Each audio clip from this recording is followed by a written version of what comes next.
Chapitre 35 à 37 Édom et Israël.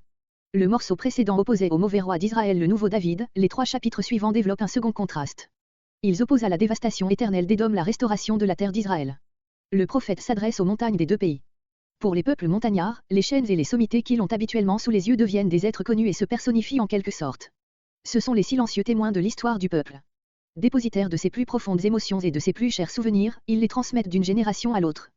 Peut-être en était-il tout particulièrement ainsi chez les Israélites, car les montagnes avaient joué un rôle dans plusieurs des faits importants de leur histoire religieuse, tels que le sacrifice d'Isaac sur Morija, celui d'Élie sur le Carmel, l'établissement du temple sur la colline de Sion. Le prophète s'adresse en premier lieu, chapitre 35, au mont de Séhaïr d'Édom. Il désigne ainsi les deux chaînes parallèles qui, partant de l'extrémité méridionale de la mer Morte, vont aboutir au plus oriental des deux golfes par lesquels se termine au nord la mer Rouge. C'était dans ces deux chaînes et dans la vallée intermédiaire qu'habitaient les descendants d'Ésaü. Ce discours prophétique est divisé en trois strophes. La première, versets 1 à 4, renferme la sentence de destruction prononcée sur le pays d'Édom. La seconde, versets 5 à 9, indique un premier considérant de cette sentence, les Édomites ont répandu le sang israélite. La troisième, versets 10 à 15, énonce le second considérant, les Édomites ont évidemment convoité la possession de la terre d'Israël après la destruction du peuple. Chacune de ces trois strophes se termine par la formule, et tu sauras, ou, et vous saurez, verset 9, ou, et l'on saura, verset 15, que je suis l'Éternel.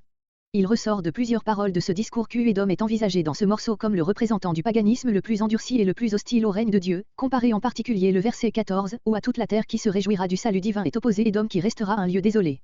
Ce rôle d'Édom est confirmé par le fait que dans le chapitre 25 sa destruction lui avait été annoncée en commun avec plusieurs autres peuples, tandis qu'ici il reste seul en scène, pour servir de pendant à l'Israël glorifié. Verset 3.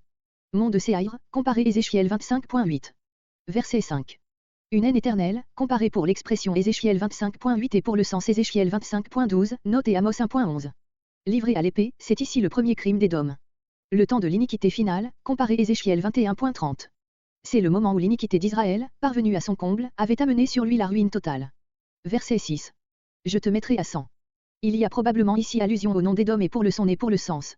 Le mot qui signifie sang en hébreu Édam, analogue à dôme, et de plus Édom signifie rouge. Comparé avec ce verset et les suivants Ésaïe 34.5-10. Verset 10. Parce que tu dis.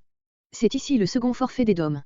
En voyant la terre d'Israël privée de ses habitants, les Édomites, qui ont aidé à la destruction du peuple de Dieu, espèrent, par la grâce des Chaldéens, la posséder désormais. Les deux nations et les deux pays. Les territoires des deux royaumes de Juda et des 10 tribus, avec le peu d'habitants qui y étaient restés. Et l'Éternel y était. C'était donc du Dieu d'Israël, le vrai possesseur de Canaan, qu'il se moquait en parlant de la sorte. Profanes comme leur ancêtre, Hébreux 12.16, les Édomites ne voyaient que le côté matériel des choses et n'en comprenaient pas le sens divin. Verset 11. Je me ferai connaître. Le jugement d'Édom, surtout par son contraste avec le retour d'Israël, sera pour celui-ci une révélation nouvelle de la puissance de son Dieu, dont s'est moqué ce peuple. Verset 14. Quand toute la terre. Édom s'est réjoui quand Israël est tombé, en retour, il viendra un jour où toute la terre se réjouira du salut divin, tandis qu'Édom seul en sera privé. Verset 15. L'on saura au verset 4, c'était Édom qui devait apprendre, pour son humiliation, au verset 9, c'était les Israélites que cette grande leçon devait éclairer, au verset 15, l'expression est plus générale, l'on saura. C'est le monde entier qui recevra instruction.